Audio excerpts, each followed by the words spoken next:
খাই, দামটা আগে চাই, আর দে না একটু খাই। দামটা আগে চাই, তোদের মতো ভিড় খাওয়াদের চেনে রেখেছি। ওর উপসী মাইয়ার তোর কলসির ভেতর কি? খাঁটি গরুর দুধ বেচতে এনেছি। ওর উপসী মাইয়ার তোর কলসির ভেতর কি? খাঁটি গরুর দুধ বেচতে এনেছি।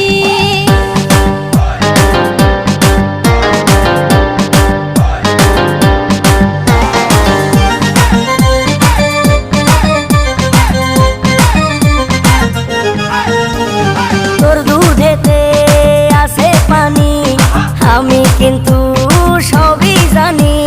না খাওয়ালে জানবে সবাই, তোর দুধেতে কোনো স্বাদ নাই।